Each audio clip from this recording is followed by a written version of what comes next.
African Digital Student Network is dedicated to fostering collaboration, innovation, and knowledge sharing among students in the field of digital health across the African continent.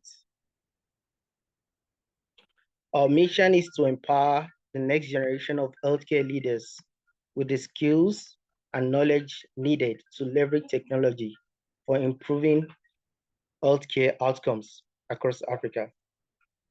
Through networking events, educational initiatives, mentorship, internship, and collaborative projects, some of which we have seen some of these programs are what we actually started implementing, and some of our students are already a beneficiary of it. We aim to create a vibrant community of students passionate about driving positive change in healthcare. So the objective of this network is for educational and skill development, network and collaboration, research and innovation, advocacy and awareness, all in the field of digital health. Some of our activities include the Digital Health Bootcamp, the webinars, just like the one we're having today, and conferences, campus network, collaborative projects, online community, mentorship, and internship programs. Some of our values are the innovation, collaboration, education, inclusivity, and ethical conduct. Like I said, this is our speaker, Mr. Oluwatobiloba, and I will be reading out his citations.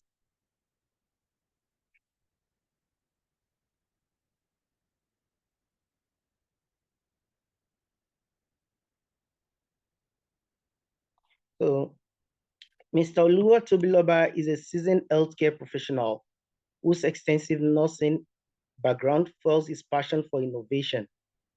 As a healthcare innovation specialist, he has worked with both private and public entities to design and implement digital health interventions in forms of products, services, and processes that tackles critical healthcare challenges and enhance accessibility across Africa. In his role as an executive director of Innovate Health Africa, a nonprofit organization pioneering the digital transformation of healthcare on the continent, Mr. Oluwatobiloba leads efforts to build a future-ready healthcare workforce, initiate partnership for innovation, and co-create solutions with communities to ensure equitable, high-quality care for everyone. His commitment to excellence has earned him notable accolades, including the National Florence Nightingale Trophy in 2019, the OAU THC Leadership Award in 2019 as well, and 2 consecutive Continental Awards in healthcare innovation in Senegal in 2023 and Ghana in 2024. Most recently, he received an award of excellence in healthcare innovation and entrepreneurship, a testament to his visionary leadership and unwavering dedication to drive transformative impact in Africa's rapid evolving healthcare landscape.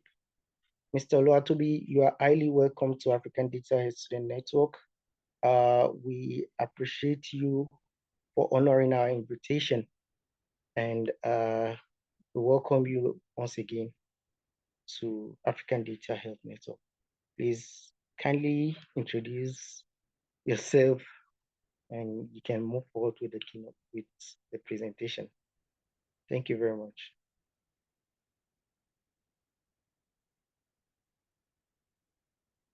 And if you'll be sharing your screen, I can actually stop sharing at the moment. Okay, yeah, that would be helpful. Thank you very much.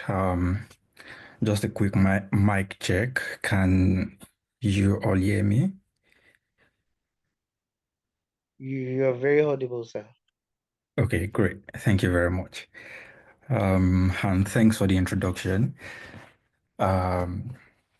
Thanks to African Digital Health Student Network for the invites. I count it as a privilege to be here this morning. I have a very limited time, so I'm going to try and compress everything I have to say within the next 30 minutes, so we shouldn't exceed that in this conversation. And because we can stay here till tomorrow and talk digital health, right? So if you would allow me to share my screen now, All right. No problem. thank you.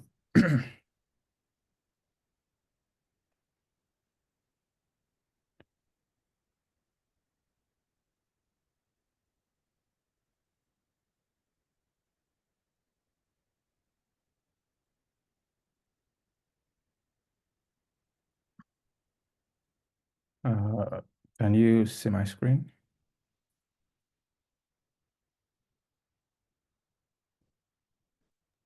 Yes, yes, you can see your screen. Okay, again, to double check what's on my screen, just wanted to know I'm on the right page. Yes, you're on the first page on Introduction to Digital Health. Okay, perfect. Just a quick housekeeping as well. I don't normally talk as calm or as slowly as this. So at any point where I begin to speak very fast and you can't catch what I'm saying, please do well to notify me. Just tell me that I'm too fast and I'll be happy to bring it down. But I will try as much as possible to keep it very steady. All right. And any other thing I need to say before going on? Yes, I think yeah, that's it. We can start. So once again, good morning, good afternoon, good evening from whatever part of the world you are joining this session from. I am Oluwatobi Adeomi as rightly introduced, and I'm going to speak on the topic Introduction to Digital Health Opportunities and Challenges in Africa. First, it's very important to establish the fact that digital health is a very, very vast landscape. It's a very wild field because it's an industry combining two big industry. Digital technology is an industry on its own, and then healthcare is another industry on its own. So the combination of the two is giving off a really, really, really big industry. So it's not something we can sit and really digest in one uh, um, webinar session, right? However, I'm going to be focusing more on the major area, which is in the opportunities and challenges of digital health in Africa. I'll do a few signposting as well, maybe refer you to some resources you can lay your hands on to get, more background and introduction to what digital health is. All right. We're going to follow this outline. Again, let me confirm that my slide is moving because I've been on calls where I can see that my slide is moving, but it's not so from the other end. So please confirm. Can you see the other page I'm on now?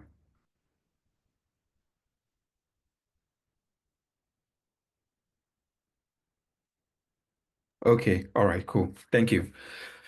All right, so our outline is we're going to just get a very brief overview of digital health, the African healthcare landscape. It's very important for us to understand the landscape, what healthcare is, or what is currently looking like in Africa. This will help us appreciate the role of digital health, right? Um, how digital health is shaping healthcare in Africa is another thing we are going to look at, and then we are going to explore uh, um, the growth opportunities, the challenges facing digital health in Africa. How are we to address these challenges, or what could be done? And then, very, very, very most importantly, your role, what you and I need to do in addressing these challenges. All right. Okay, let's get started. So, overview of digital health in Africa. What is digital health? There are a lot of definitions. I mean, if we want to explore definitions around digital, there are a lot of them from different various school of thoughts, right? But I think I just find this very interesting by the European Union Commission, who defined digital health as a set of tools and services that uses information and communication technology to support and improve all stages of healthcare from prevention, diagnosis to treatment, monitoring, and management of health conditions. I mean, um, um, in a simple term, right? It's digital health is the use of digital technology in any and every areas of healthcare. Application of digital technology for any and every area of healthcare. So if you want to put that simply, um, there are a lot of components as well. Like I said, these are just some backgrounds to give you something to start with, right? There are a lot of components, there are a lot of areas, there are a lot of different parts of digital health, but some of the most common ones are telemedicine, which I believe we must have seen or heard about at some point or the other. We have the telemedicine, mobile health, electronic health record, HIS, wearable devices, and recently artificial intelligence in healthcare. These are just to um, mention a few. Now, let's get into the actual business of the day. What is the state of healthcare in Africa? What does healthcare in Africa currently looks like? Right. It's first. I'll give us some statistics and give us some stories to give us an idea of what healthcare currently looks like in Africa, right? In terms of maternal mortality, there are 390 women in Saharan Africa by 2030. 390 women will die in childbirth for every 100,000 live births. That's by 2030. Whereas the SDG target for these particular statistics is that uh, uh, uh, uh, this 390 deaths is more than 5 times above the 2030 SDG target, which is of course less than 70 maternal deaths per 100,000 live births. Now look at that. We have another statistics to look at is infant mortality. There will be an expected 54 deaths per 1,000 live births by 2030. 54 deaths per 1,000 live births. And this is again very, very much above the reduction target of fewer than 25 deaths per 1,000 live births by 2030.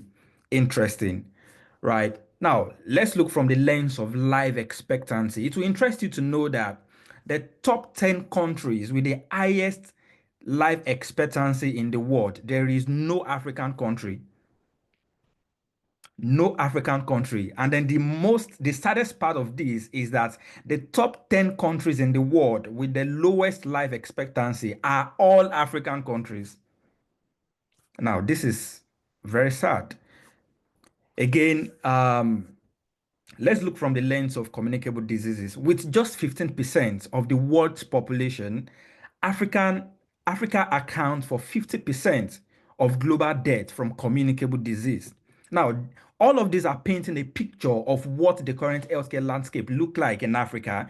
And if you begin to, I know these are statistics and data, of course, from very viable sources. But if you begin to pick this data that I'm citing and relate it to what is happening in your immediate environment, in your immediate community, you would be able to establish a connection wherever you are, Nigeria, Ghana, Rwanda, wherever you're joining from. Just begin to look at these statistics, at this data from what is happening in your current community, and you would realize that this is very true. Now, in terms of accessibility, looking from the lens of accessibility, a third of Africans live more than 2 hours away from health services.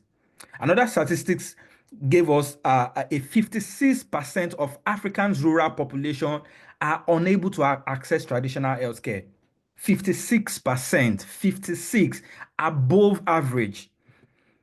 Now, let's look in terms of finances. From the lens of finances, it is estimated that Africa loses $2.4 trillion in annual output due to poor health. Right? Look at that. And again, there's another data that revealed that more than 109 million Africans spend 10% or more of their household income on health. These are very, very true yet sad indices that gives us an idea of where we are in Africa in terms of our healthcare system. Now, looking at the from the lens of the workforce, brain drain. Now, this is, of course, if you live in Africa, you know that this is very true. There is one doctor to 5,000 in Africa, the lowest density of healthcare workers globally. 1 to 5,000. Imagine one doctor having to attend to 5,000 patients. And this is worsened, or this has been worsened recently by brain drain. An average doctor in Africa or an average medical student in Africa, in any African country, wants to finish medical school, wants to finish nursing school, and find the fastest way out of the continent. Look for the fastest route out of the continent. People in Nigeria will call it Japa, right? I mean, these are very, very sad statistics that and indices that gives us an idea of where we are uh, where we are in our healthcare system in Africa. Now, how is digital health changing this narrative? How is digital health changing this narrative? We are talking about introduction to digital health in Africa, the opportunities and challenges, right? How is digital health addressing and changing this narrative so far? I'm going to take this session using a case study of Africa health tech ecosystem and the three pillars of universal health coverage, right? Um,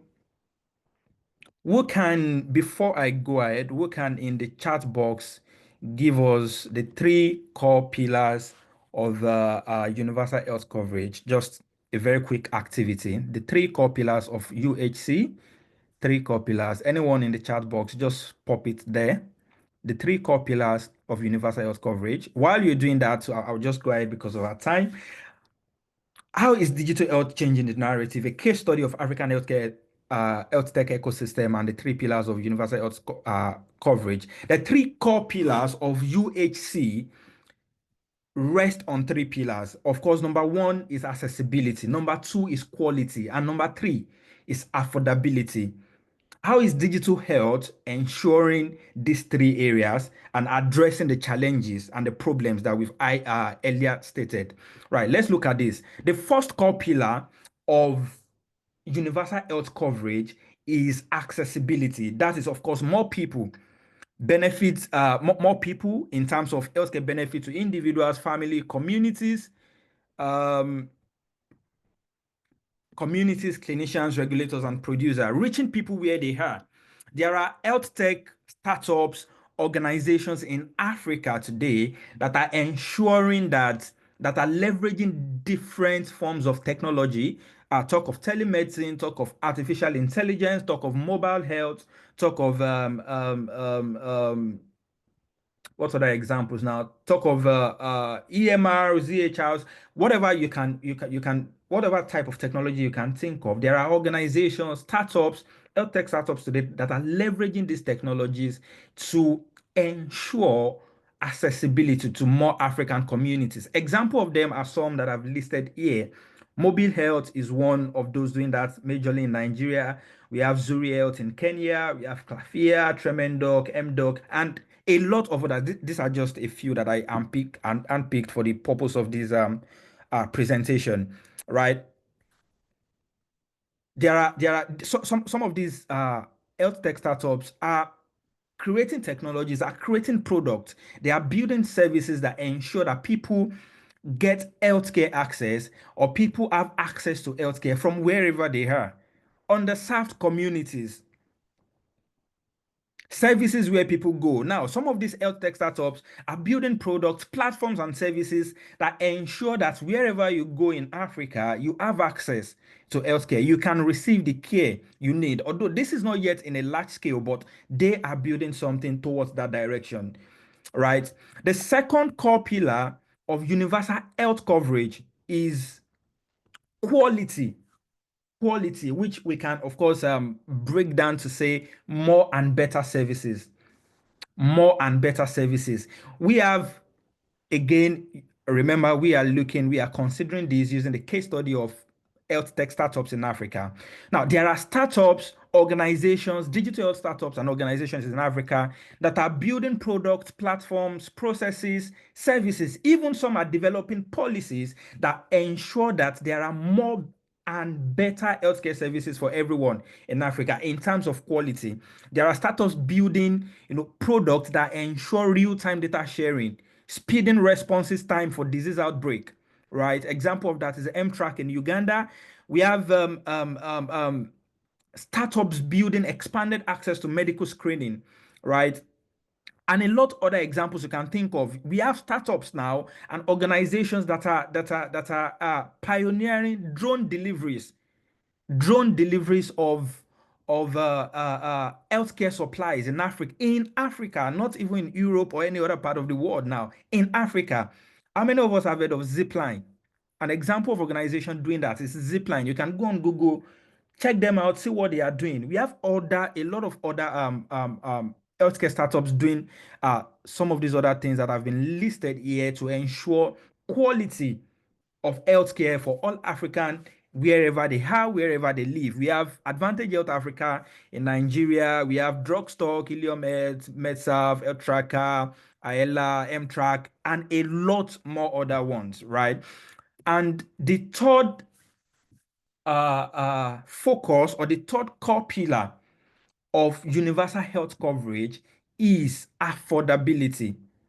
If you go back to the statistic we cited earlier, the indices we gave earlier, more than 109 million, about 109 million of Africans are spending close to 10% of their household income on healthcare, right? And this is unideal compared to the global average. Now, again, there are healthcare organizations, there are startups in Africa that are developing products, services, and processes to ensure or to manage the financial stress that healthcare, the financial burden that healthcare is placing on African populace.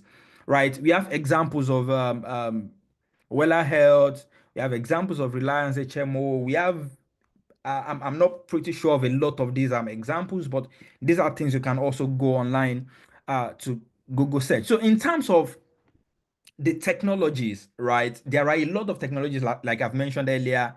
There are technologies. I mean, these health tech startups and organizations that I have listed are making use of some of these technologies to achieve, their aims and objectives. Telemedicine, AI, data analytics, IOMT, robotics, 3D printing, and a lot more. This is a lot to talk about, and I don't think this is the focus of our conversation today. All right. So, what are the growth opportunities? We are going to talk about the challenges now, but let's talk about the growth opportunities. I've highlighted four major growth opportunities that digital health is going to bring to Africa. We are already seeing some of these, but this is a projection into, say, the next 5, 10 years, right? The first growth opportunities that digital health is going to bring to Africa is affordable healthcare. Affordable healthcare. We are already seeing very little and tiny results around here, but projecting going forward, digital healthcare has demonstrated the potential to deliver average cost reduction of approximately 19% for patients with the most prevalent medical expenses experiencing reduction of up to 40%. Now, look at the statistics. As little as that sounds, a 19% cost reduction is a lot. Do the calculation, do the mathematics. Say you want to go for And say for instance, an MRI scan priced at $200, just as an example, $200.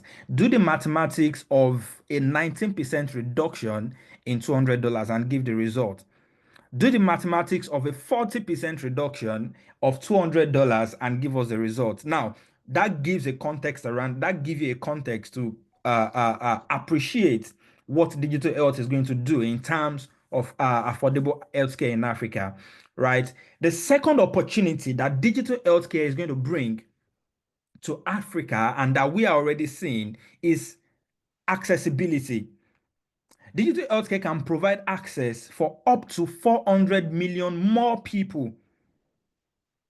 400 million more people in Africa, and remote solutions have the potential to reach 74% of the African population. That is more than 700 million people altogether. This is a statistic from WHO, right?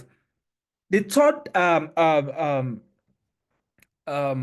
opportunity that digital health have the potential to present to Africa is operational efficiency.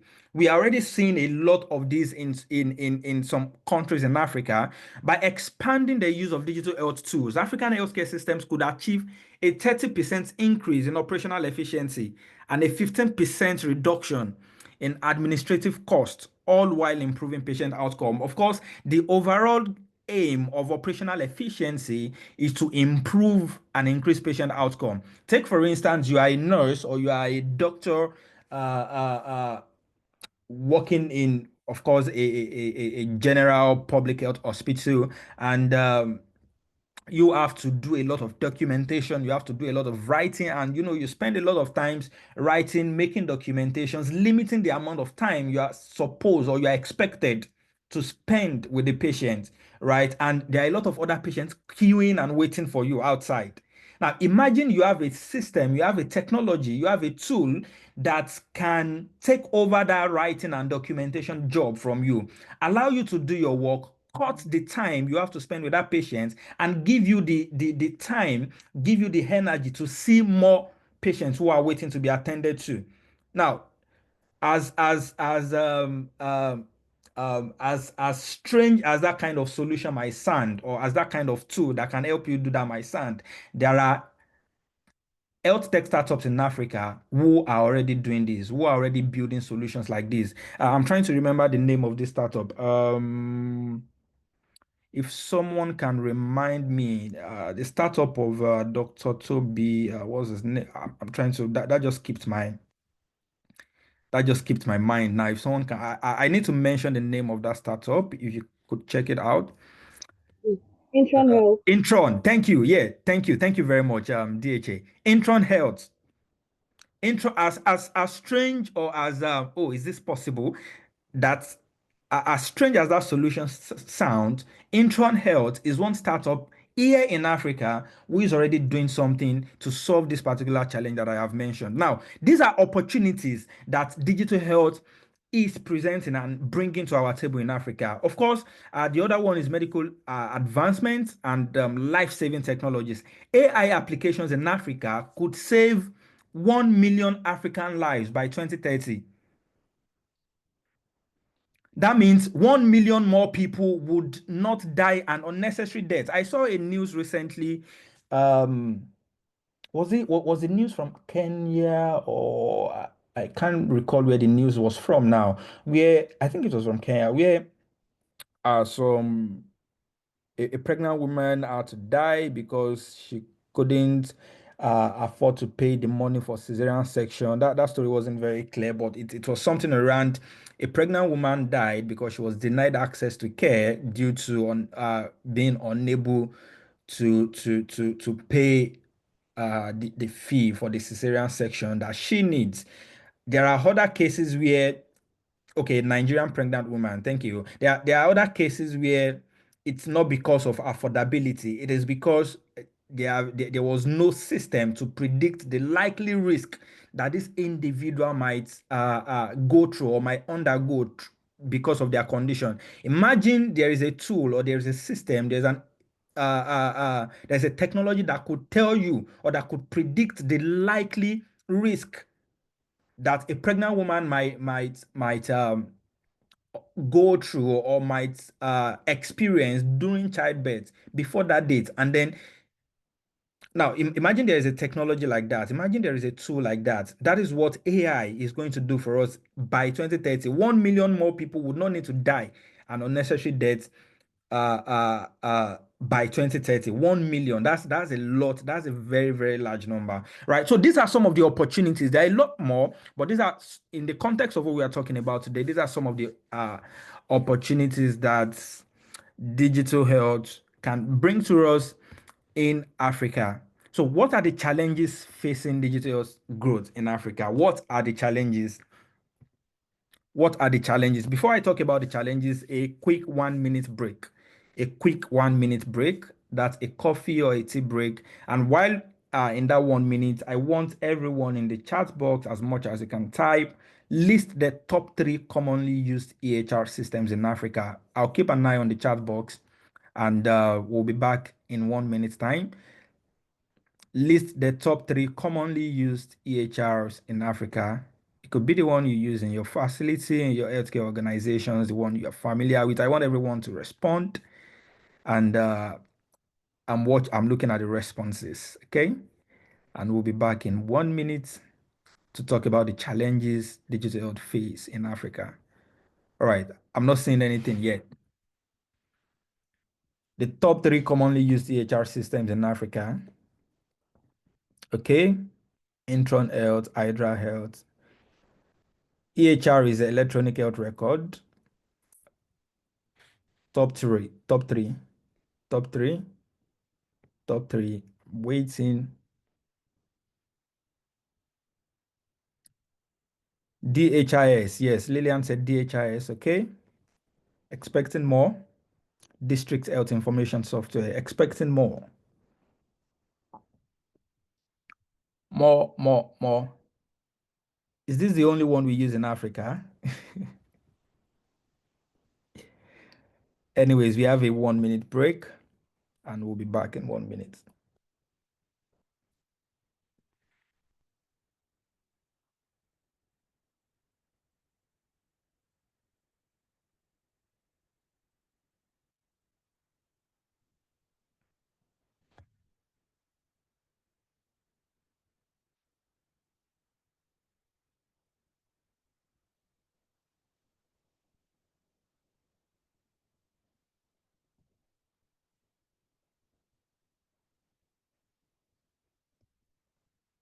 All right. Welcome back, everyone. Interesting answers in the chat box. Welcome back. So before I talk about the challenges digital health face in Africa, let me quickly address something from the responses I could see in the chat box, which is I could see some people mentioning Intron Health, Hydra Health, Ilium Health,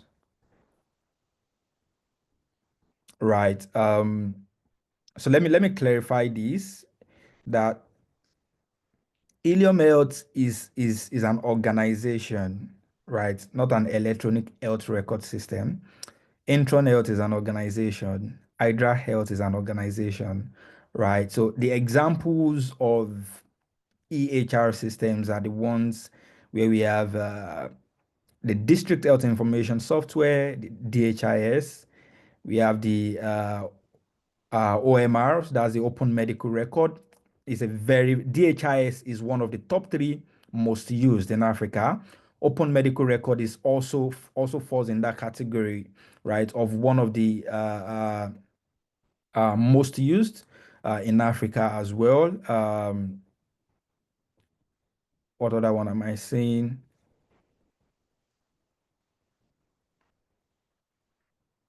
Hydra Health.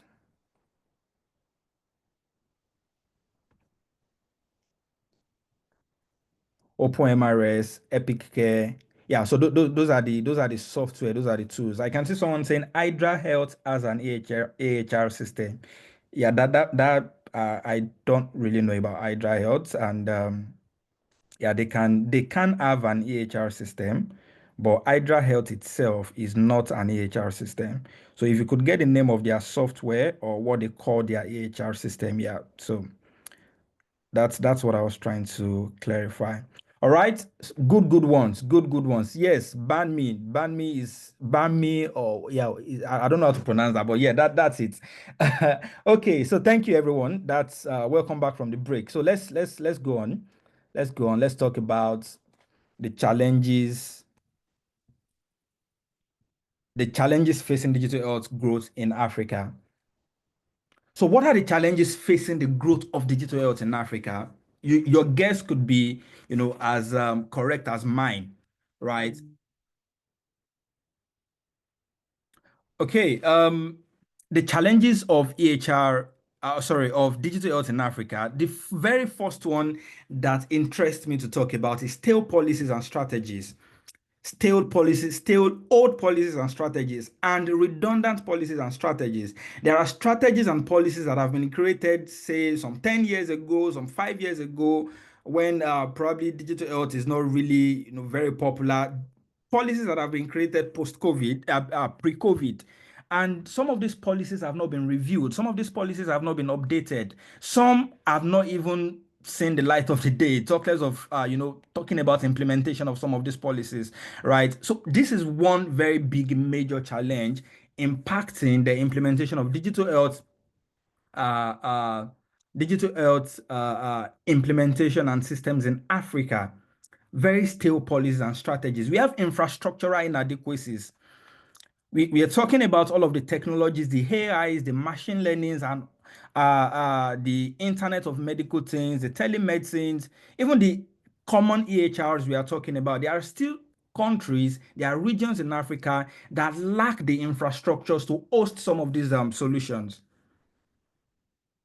Right, to build a very robust AI system, AI tool that will function appropriately on the continent, we need to start talking and thinking about data centers, data pipelines, data infrastructure that could host the data that would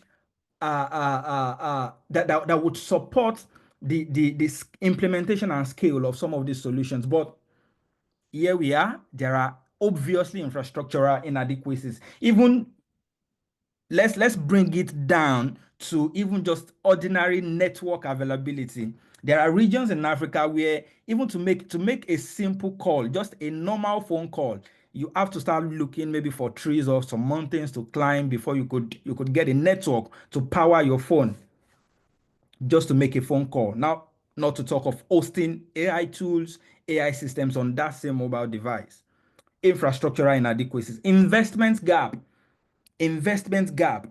I think one of the industries where probably investors are most likely very scared of putting in their money is the healthcare, is the healthcare industry, right? So there's an obvious investment gap as well. Funding, there uh digital health saw a sharp increase in funding during the COVID and say 1, 2 years after COVID. But from then, say from 2022 up until now, there have been some sort of decline in the available funding and investment in digital health.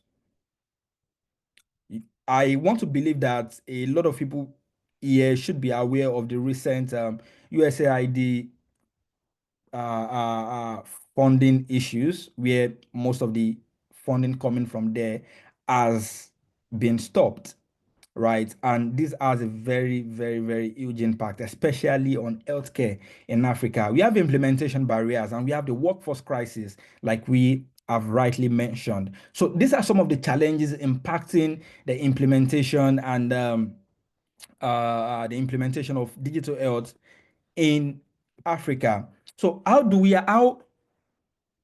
can these challenges be addressed?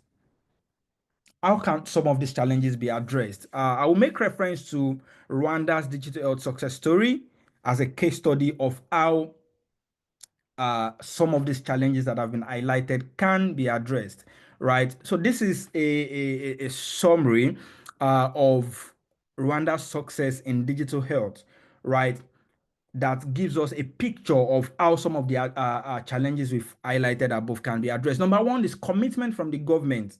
We talked about policies and strategies, right? The major body, policies can be made at any level, but when we are talking of policies at scale, national policies, regional policies, and continental policies, the government is a sole body responsible for this. So there must be a, a, a, a level, a degree of commitment from the government in ensuring success in this area.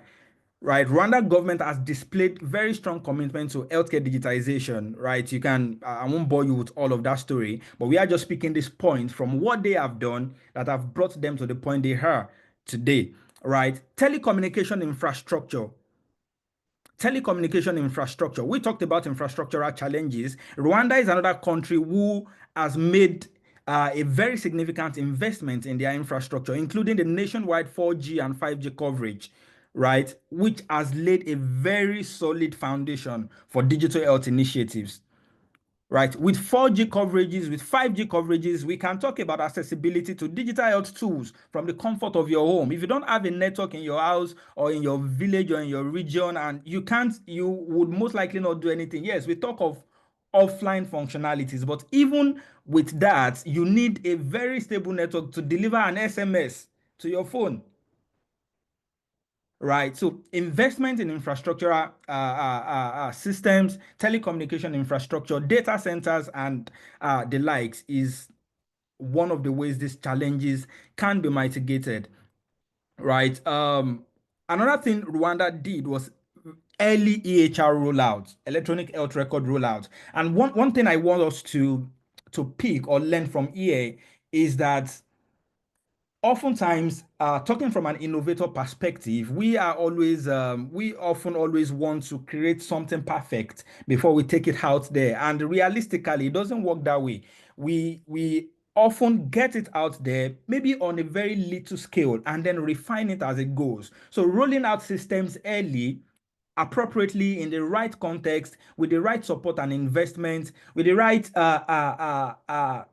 um workforce capacity to implement, to refine these tools is very, very, very tantamount to the success of digital health on the continent, right?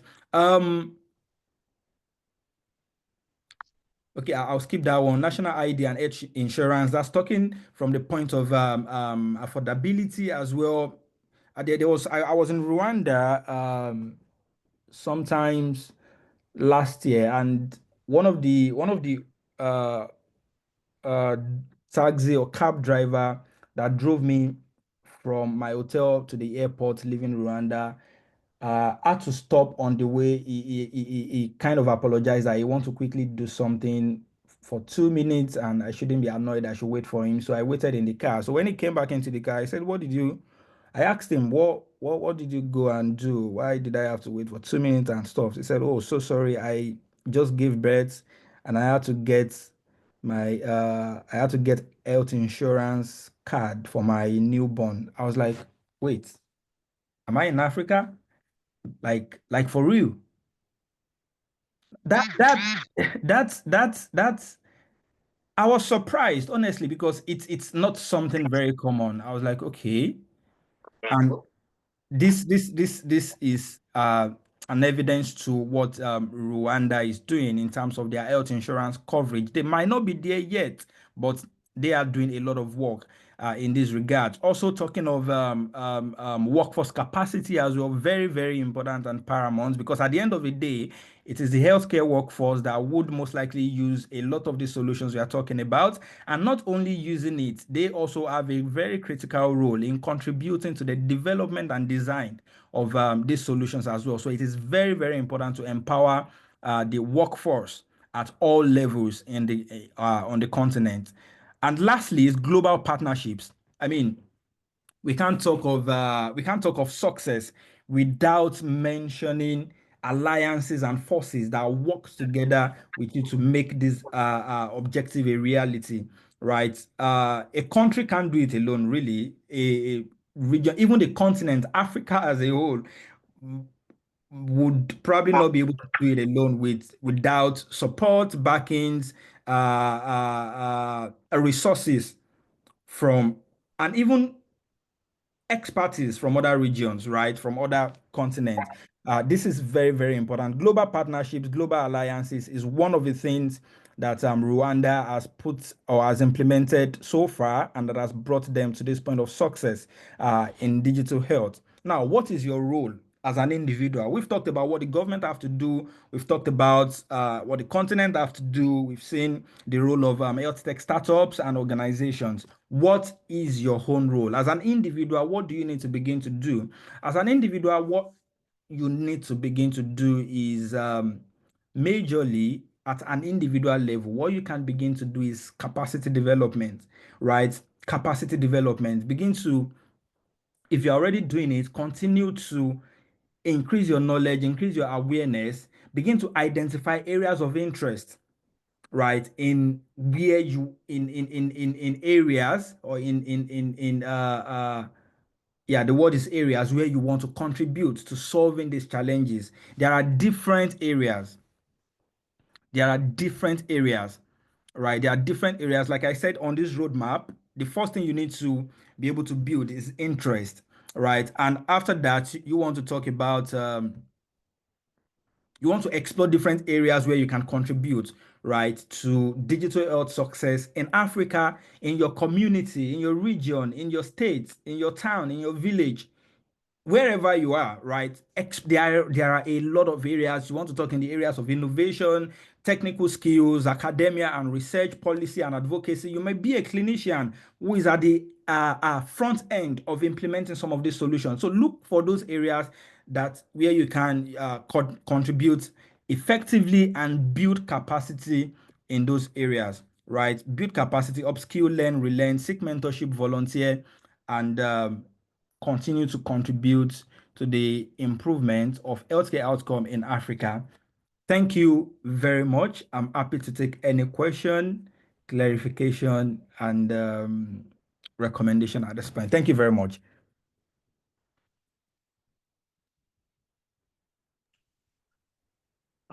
Thank you, Mr. Oluwatobiloba. It's, it's really an honor to you, and it's actually an awesome presentation. Thank you very much for your time. Now I think, just like you said, we should have a question and answer session from the audience. So if you have any question, you can either speak up or just drop it in the chat box. Thank you very much.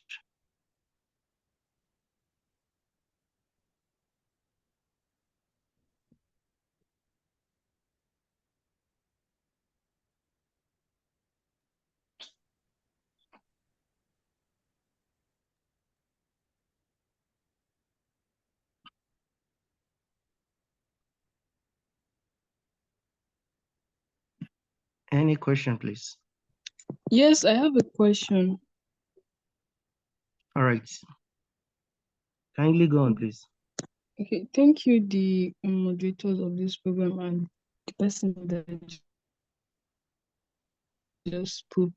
So my question is, because I already have a knowledge of coding with Python, so it's just how to navigate the path, how to create products and actually launch them. Like the innovation, I don't know how to, but like how to really impact the world with that. It's not just, you can't just show them codes. How to take that innovation out there to benefit people. I don't know if I'm clear enough. Thank you. That's my question.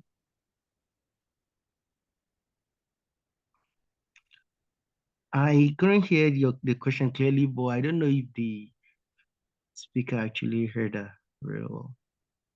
Okay, yeah. I the line was breaking, but I think I understand where she's going with the question. So I don't know if it's he or she, but yeah. So let me just give you a very quick answer to that. So at just to double check that I got your question, you have the skills in coding, Python, whatever skills you have, but you don't know how to translate that into a meaningful impact, right? Simply put.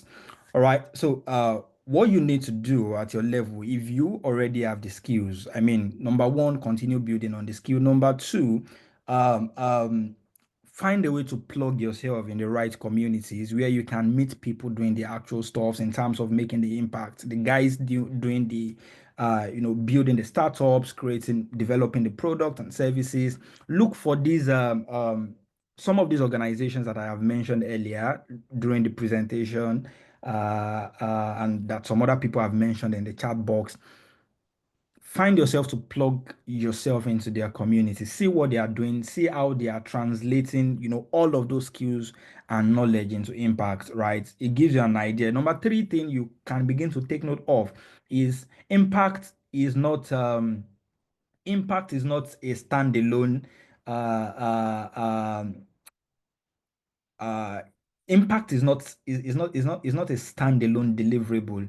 Impact is a function of a problem that you've identified, right? I think this is what you need to take note of. Impact is a function of a problem that you have identified. If you cannot pinpoint a problem, if you can't identify a problem, if you can't see something that is wrong that you can use your skill to address, then you probably would not be talking about impact, right? So impact comes from a problem that you've identified, you've conceptualized a solution, and then you are deploying your skills, right, to implement or to build and develop that solution. So, and again, let me advise that uh, doing that, you might not necessarily be the one generating the or identifying the problems in your head or something. You can look for organizations where you can volunteer, right? There are organizations that are very good with looking for the problem. In fact, they have a list of problems they want to solve, right? Take your skills to those organizations to go and volunteer, right? While you are working on their project, while you are working on their own aims and objective, it begins to expand your own mind, right? To see, okay, where you can possibly deploy your skills more and solve meaningful problem that translate into actual impact. So those are the things you want to take note of. Look for problems around you.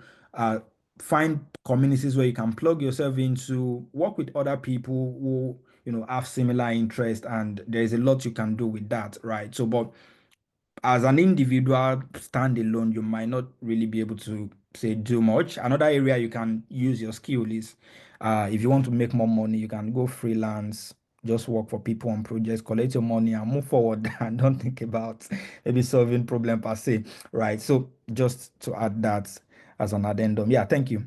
I don't know if you got the answer. Yes, I got the answer. Then concerning what you said last, you said freelancing. Most okay, thank you about that. Then you said about like looking for organizations that are on the lookout for problems. I don't know if you could give an example or give me an insight into that, please. Thank you. Yeah, there are a lot of organizations. I think what you need to do is just a Google search would do, honestly. Just go on Google, search for digital health non-profit organizations in Africa, startups, and curate a list of them, maybe a list of 10 or 15 or 20. There are a lot of them. It might not only be in your region or in your country. Search for all across Africa. And if they've got a contact person and email, send cold emails, send code LinkedIn messages. LinkedIn is there. Make use of LinkedIn. Send code messages. Tell them these are the skills you have. If you have a portfolio of the maybe dummy project or stuff you've done, attach it to the code email and tell them you are ready to volunteer your skills to contribute on their project or stuff. I can't. This is a public space, so I won't be mentioning any organization's name, right? So, but I believe it's what you can do, and just apply that strategy of code email or code message or code LinkedIn reach out. Tell them what you can do. Attach your portfolio link to see for them as a reference point for what you've done, and yeah, make progress from there.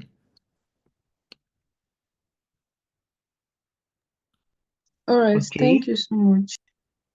All right. Thank you. Thank you for the So question. thank you One very of much. the yeah, one of the thing I wanted to say is about the cold email as well, and I think you've ironed that out. Also, mentorship. try and look for people in the field of you're actually interested in, and reach out to them, discuss what your interest, and I'm sure they will find a way to help you navigate. Those are one of the programs we are doing here in Digital Health Africa, the mentorship program, trying to align to merge uh, expertise in the field with with the students to help them navigate in their career development and goals. Uh, Thank you very much for answering the question, Mr. Speaker. Okay, so moving on, we have Samuel. Samuel, kindly speak up, please. All right. Thank you very much for the section. The section was quite insightful. So I happen to have technical skills, and I've been actively been under mentorships and programs. Part of them is the United Nations Millennium Fellows, and that one is LEAP Africa's YLDP, Youth Leadership Development Program, and a list of others. So during the course of those programs, we were able to identify problems, cogent problems that people actually face in the healthcare sector and even in the social sector. So actively, I'm working on 3 projects. One is for elders, that not only elders, people that find it hard to actually get rehabilitation on time, maybe because it's expensive or because those rehabilitation centers are actually very far from where they live. So that's one of them. And that one is an SHR, sexual reproductive health platform, like an educative platform whereby people, learn more about sexual and reproductive health and stuff like that. Because we actually noticed that a lot of people don't actually have knowledge about all those stuffs like sexual reproductive health, and which actually causes a lot of problems in the society. So the thing is, we've been working on it actively, but due to lack of resources and all those stuff, so we've been applying to grants and to funding opportunities and hackathons, but we've not gotten a positive response here. So I don't know, maybe the problem is from my side, or maybe it's from them, because they're looking at the profit part of the projects one is building. Though there is during the process of ideating and trying to build something, we actually came up with like a go-to-market strategy and like a revenue means. But I don't, maybe it's because I'm not articulate enough to put it in my pitch or something. I don't actually know where the problem is. So I'd love to shed more light on it for me, sir. Okay, just to ensure I get your question, thank you for putting a lot of context around that and for sharing the work you're doing. Just to ensure I get it, we can talk after this session, but maybe for the benefit of those on the call as well, one of the things that could uh, impact maybe the scale of your work, access to funding, and things like that. There are quite a number of things. It might be due to your value proposition, the relevance of the problem you're solving. And I mean, when you're seeking for grants and funding, people giving you money wants to see, your business models. You could see a gap in the market, but there's no market in that gap, right? Is there really a market in the gap you're trying to fill with the solution you've built? So it's a lot of things that you need to consider. So we might not be able to do that on this call. So if we can catch up after this session, and then we can review the work you've done, and identify areas of improvements. Yeah. Your LinkedIn handle so that I can contact you after the call. Yeah, just search for Oluwatobi Adewumi on LinkedIn. Yeah, we'll be able to talk after then. You can send me a DM on LinkedIn.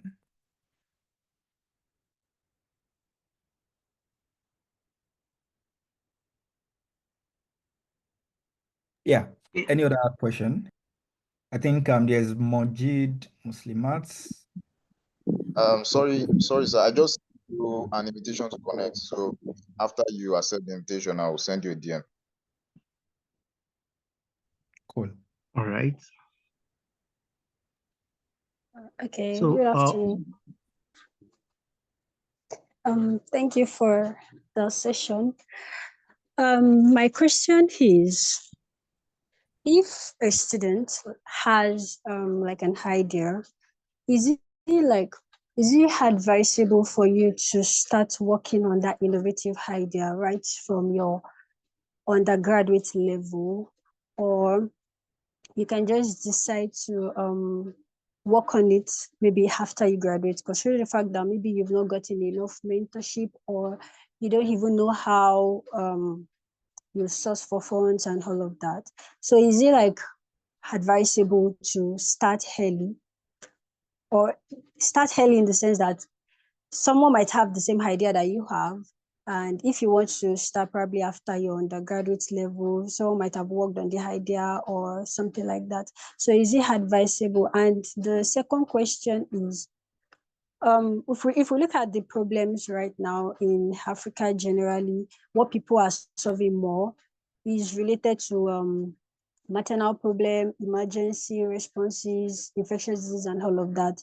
So if you like have idea that is not related to that, probably your idea is related to maybe radio diagnostic stuff or like laboratory stuff, do you think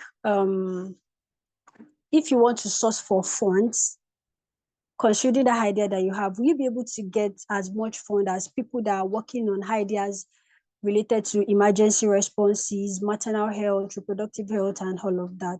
So those are my questions. Thank you. Right. A brilliant one. I'll start from the last part. In terms of what kind of idea or what type of problem you want to solve, and available funding for that kind of project you're working on. Again, it's not a it's not a there's no one size fits it all kind of answer for this, right? When we talk about funding, right, it's a whole different conversation entirely.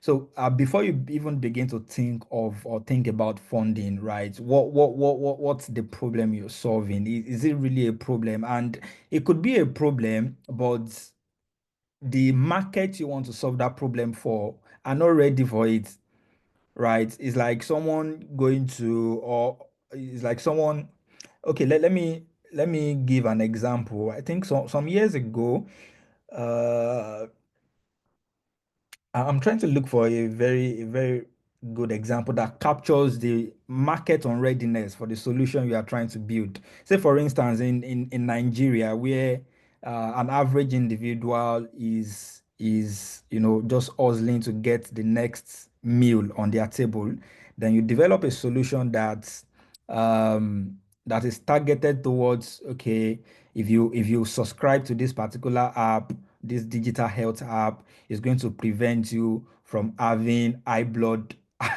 sugar or something like that. And imagine how many people will even think of installing that app in the first place. Yeah, it can be fancy, and the idea sounds nice. Oh, preventive health, digital health app, right?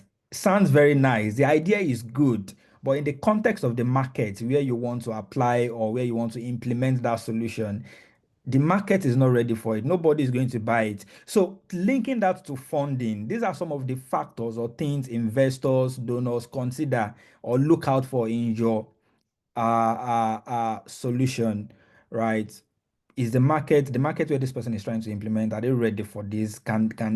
Is there what's the prospect right of this solution in terms of market viability? So these are some of the things you have to consider before you start thinking of, okay, funding. And there are a lot of processes that you have to follow before you even get to that point, right? So yeah, it's a lot of things to consider, right? So your first question is about, should you start early? Should you not start? Should you start implementing your ideas early before you think of implementing the idea or starting your project? You can implement your idea anytime, right? Whether from your undergraduate, whether wherever you are, whatever you are doing, but just make sure that you are solving the right problem, right? You validated the idea, you have the right and on board that could help you, validate the problem you've identified, build the solution. And because in terms of your own expertise, your personal expertise or knowledge might not be enough, or like you've stated, is not enough to implement that solution. So you have to look for people who have the knowledge, who have the expertise, who have the resources that would help you, validate the problem you've identified, build the solution, and take it to the market, right? So it's about identifying the resources you need in terms of both human and capital that could help you materialize that idea. But you can start anytime, anywhere you are, right? I hope that is clear. Yeah, it is clear. Thank you. Okay, I just want to add to what our speaker have mentioned. Can you hear me?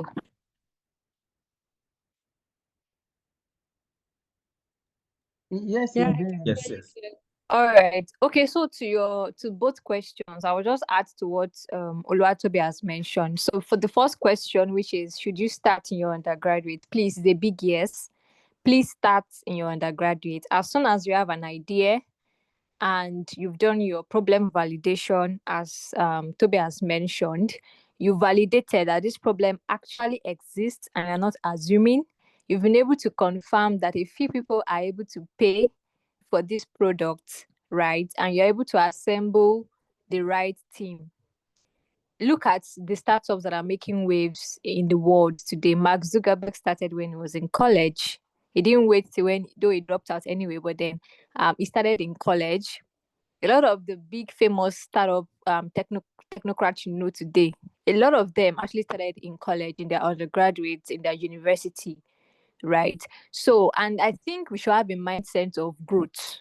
Don't start a startup in your undergraduate because you want to start making money from it. A lot of times, those kind of startup might not scale because you might have a barrier in terms of the experience to scale it up. But the experience you will get from it is worth a lot.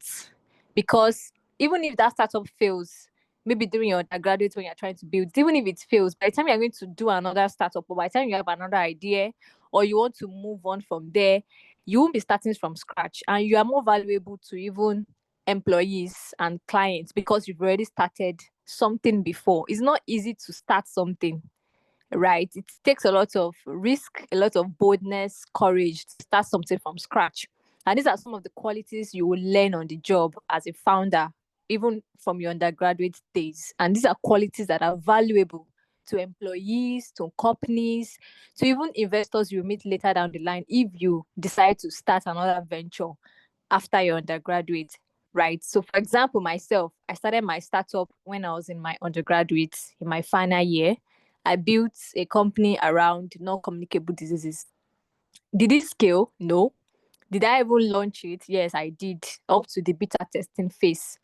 What happened? I lacked the right skill, the business skill to move it a bit forward. So I had to like step down and, try to gain more skills around business development.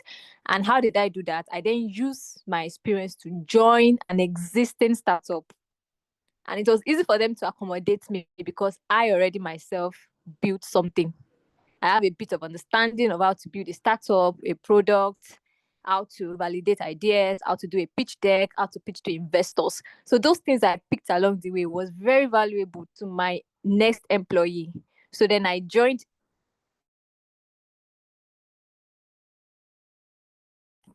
like I was able to advance my skill and experiences, right? So a lot of times might not be the profit you are looking for or the immediate scale up of that idea. To be honest, the experience and growth you experience just building something from your undergraduate level is worth a lot, and it's something you can build up even for your career growth later in life. So please start. As soon as you have an idea, you've validated, you've put a team together, just go ahead and do your thing. To be honest, age is not a barrier.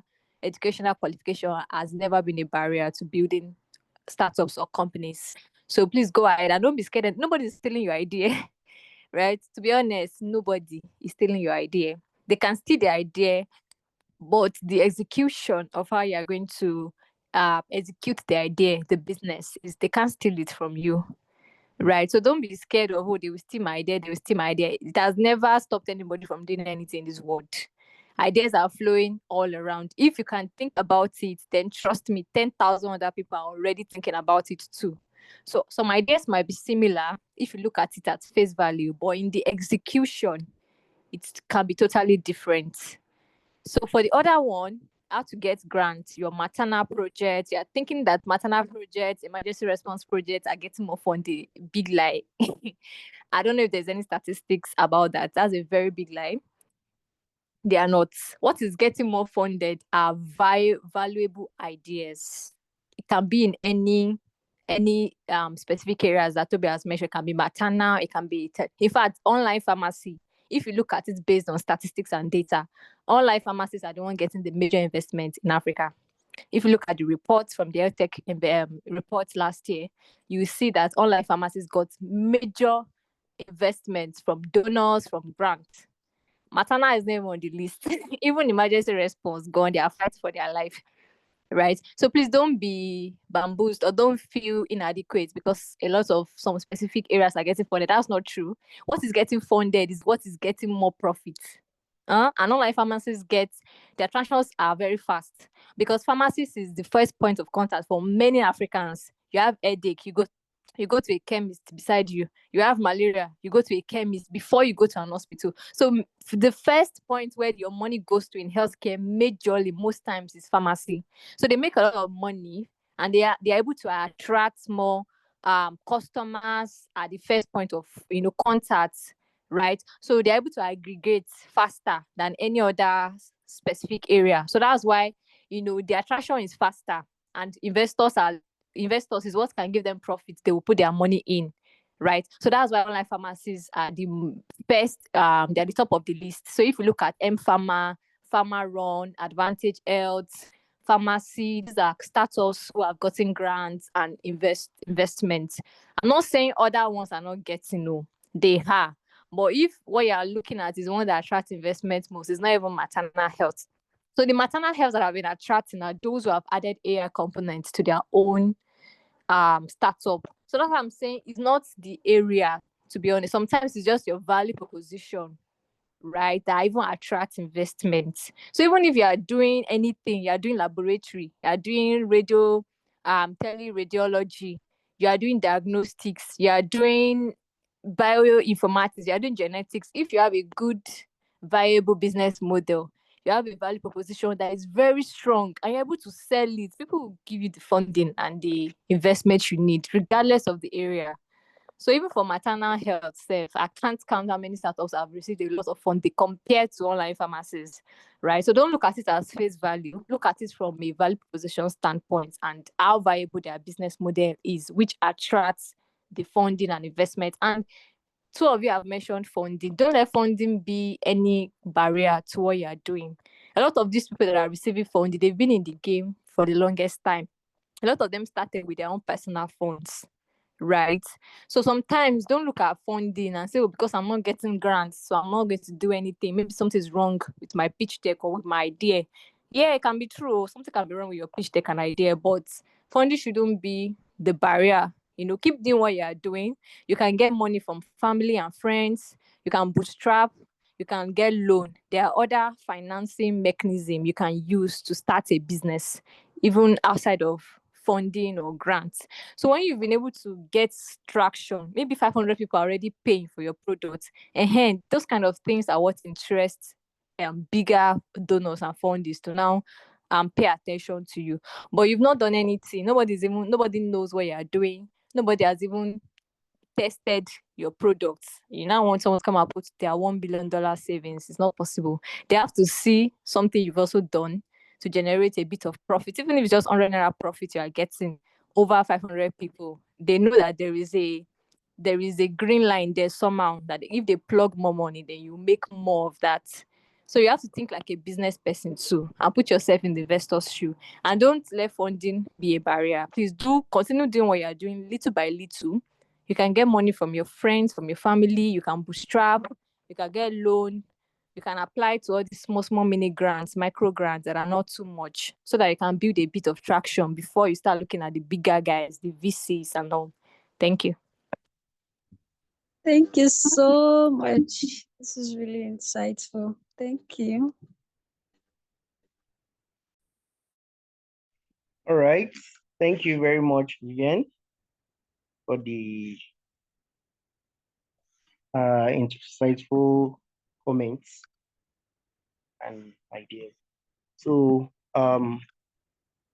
so anyone with any other question, because we are already, we've used more than our time, and I'm sure the speaker will want to like go up by now. So, does anyone have any other question, please? Yes, please, I have a question. Okay, Okay, you have to. let's have it, please. All right. So, it's actually based on what, like, the questions that have been asked, because I'm actually like in a not only competition, right? And I am to like create a digital solution, and the problem I actually went for is something that my what's it called, my users, I mean the target customers, they are people that they cannot really afford, I mean they cannot pay. So I'm looking for a way to actually improvise or try to like make my revenue stream in a way that, how would I say, that they can still be able to afford this thing. Then when I was like talking to, like, the question I actually wanted, when I was talking to my colleagues, like my team members, we're asking that, okay, is this a problem that we should solve, or should be the government's work to do? Like, because like you said, that we should think like a business person, and these people that actually want to offer the solution to, they don't like, they might not like, they need this thing, but they don't have the money. And this though what we want to do can actually have impact on their life, but they did not have the money for it. Also, all that way, we don't also have the funding for it. And he said that we should think like a business person. So I'm not asking that in that kind of situation. I'm not like, my question now is that, are some certain solutions left for the government to handle, or it's something that we can still work on? Because we've actually looked for, like, we made research, and still our targets for, I mean, most of the people that actually need these things, they are people that they cannot really afford. Even if they can afford, they can afford just a little amount of it, but it's actually something that they need. So I'm just like throwing the question now, that some certain solution, is it left for the government to handle? Is something that we can still actually work on? Since you said that investors would not even really want to like, that they would not want to invest in something that would not really yield profits for them. Thank you. I don't know if you understand.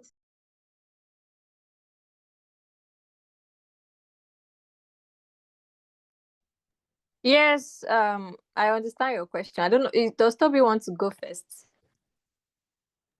I don't know if he's still online. Yeah, I think that question should be for you to speak from. But what I just think is Vivian has addressed most of the answer to that from our previous um, comments. And I think this question is very much more specific to the work you are doing. So I think to provide a very accurate insight into that, we probably have to see what you are doing, what business models you have on grant. Yeah, that would be useful in providing a tailored answer to your question, right? But maybe on a general terms, Vivian could provide more insight into that. All right, thank you. So it will be important to understand what problem you're trying to solve and who your target audience is. But let's put that aside and let's do basic economics here. So you're trying to solve something. Well, on the call, Toby has mentioned one of the major opportunities of digital health, which is to reduce costs. So if your own solution is making it more expensive, then I don't know if we are following the guidelines of what digital is supposed to be doing. Because to be honest, the recent technology is meant to improve processes and to be very cost effective. So that normally, if you're supposed to spend 1,000 naira for something, technology should be able to help you to reduce it to like 500 naira or 800 naira, right? So, but looking at your own the issue on ground now, so I'm thinking, is it possible, if you say it's something the government should provide, so is it possible you can leverage government partnership with what you are doing, so that if government can bear some of the costs, maybe cost of your production, right? So then you're able to reduce the cost of service on your consumer side.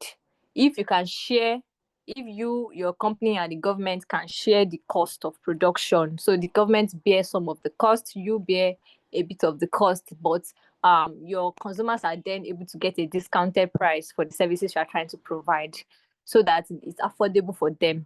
There are a lot of companies that do that. They partner with governments because maybe it's government that's supposed to be doing these things, but the private sector can come in to support them. That's one. Two, is it possible you make additional services to your major?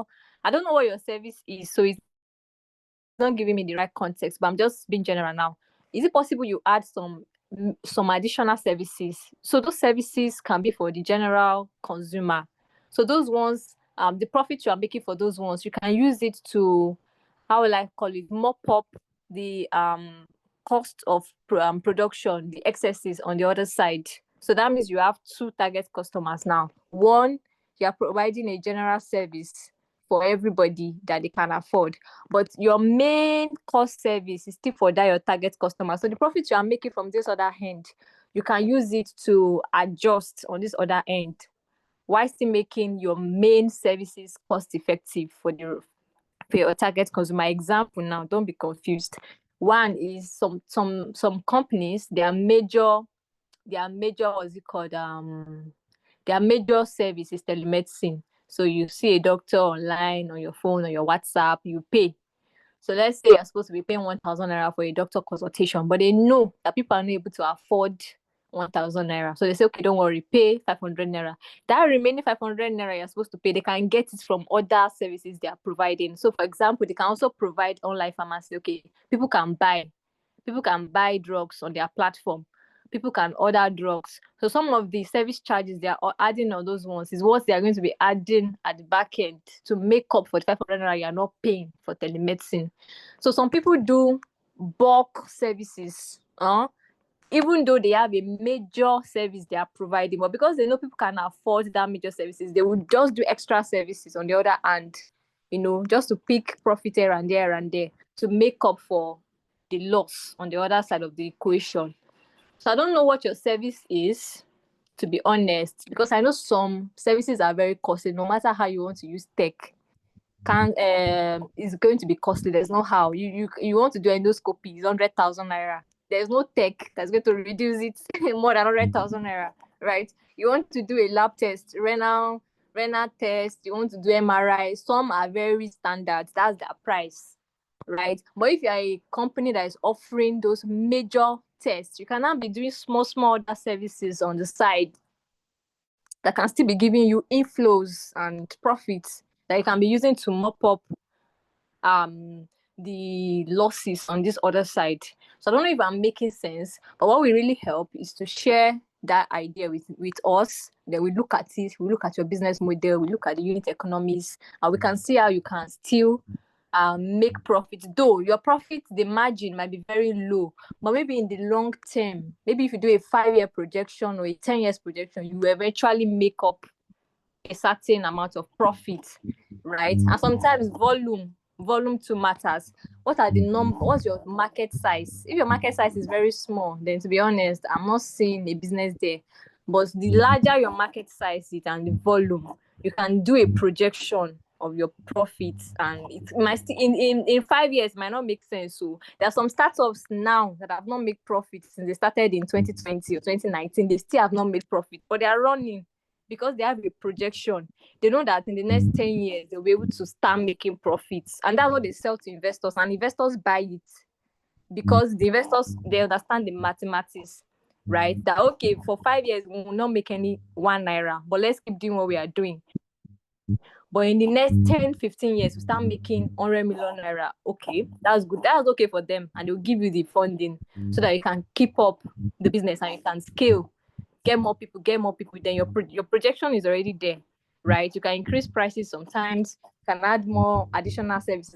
There's no startup today that is doing one single thing. Don't let them lie to you. They have many services they are doing, though they have a major one they are selling. So let's say I'm selling health insurance, but on the other side, on the ground, I'm doing telemedicine too. I'm doing online pharmacy too on the same app, right? So everybody is doing everything to make profit too. So don't think you have to do one thing. You can start with one thing, maybe your MVP, but along the line, you probably have to add smaller services to your companies so that your profit can add up, you can get more volume, and you can extend your services to your customers. I don't know if that helps. Yeah, thank you very much. So, you asked me to explain further. So it's not like a service I'm rendering now. It's just like an idea that I want to like pitch in a nurse-a-thon competition that I actually applied for. So like the theme is for us to kind of like bridge the gap between nurses and patients. And the people we're actually targeting are people in rural areas. And from the research that we made, because we tend to like we went to some communities and realized that these people they cannot even like afford basic how will I say it, basic nutrition for them to eat. They can't even eat daily on their own. Then we're now trying to like help pregnant women in these rural areas concerning their health. We're trying to like bridge the gap between us and patients by through virtual nursing care. So we are trying to like reduce the risks of complication and also to come about this early risk detection, which has led to a lot of complications in pregnant women, and also address newborn babies that because due to malnutrition now, most newborns they die from like preventable deaths based on research and based on what we're taught this semester and the likes of it. So most of our solution on how to reduce this is actually focused on people in rural areas based on our research, because we went to some communities within our area and realized that these people they cannot even like afford to eat on their own. So how will they even like pay for the service and the likes of it? So Yeah. So you can try how will I call it? They used to say that there's nothing you cannot sell in healthcare. So you can add additional supplies that you can sell that are branded at a discounted price while you give them free access to your services. But then maybe they can buy towels, they can buy something at a discounted price while you're offering your services for free. The other idea I might have is you still need that grant. You need a donor that can give you a grant to offer the services for free for the for the pregnant women. There are some donors that are impact driven. They are social. They deal with social projects like this. They are not looking for profit. So that means you won't be looking at venture capitalists or investors that are profit driven, because they won't buy into this idea. So the people that will buy into this idea are actually donors who are social impact driven. They just want to ensure that people are not dying, so they will give you the money. They don't really care about if you are making money out of it or not. In fact, they don't even want you to make money out of it, right? But they want to help your work so that you can save more people.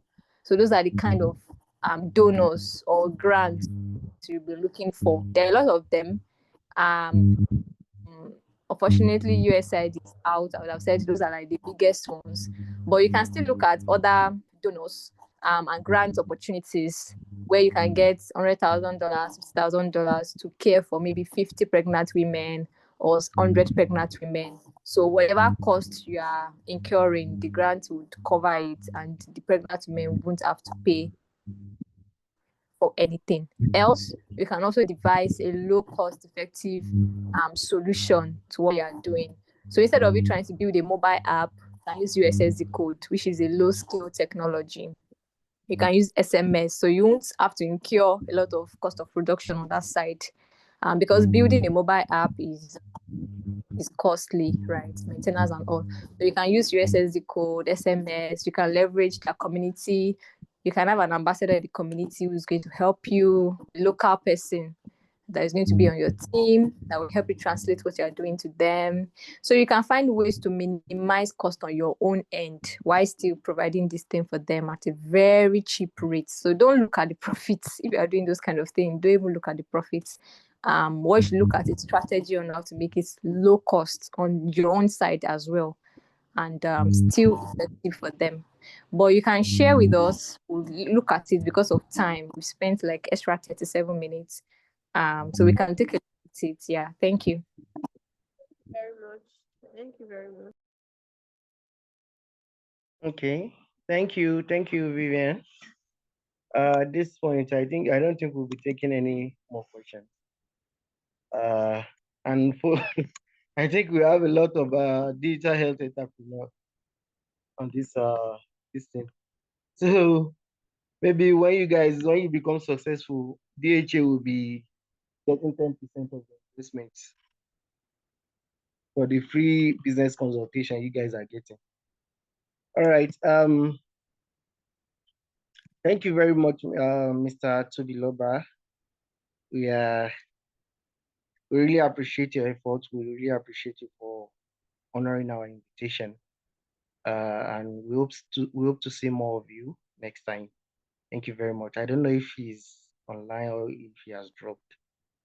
But thank you very much, sir. Really appreciate you. So now, Please, sorry for interrupting. The last speaker that just that answered question last, please, you didn't drop your contact details for us that will want to like share what we are building with you. You didn't drop your contact details. I don't know if you can do that in the comment section. Thank you very much. which last speaker, please? Do you mean Vivian? Yes, I answered question last. You didn't drop our contact details. Okay. So if anybody wants to All share right. what Vivian is the director of operation at Digital Health Africa, and I'm sure you will have been seeing her on the group and all. So you can reach out to her via the WhatsApp group. all right, thank you very much. You're welcome. So like I said, we are moving to the announcements.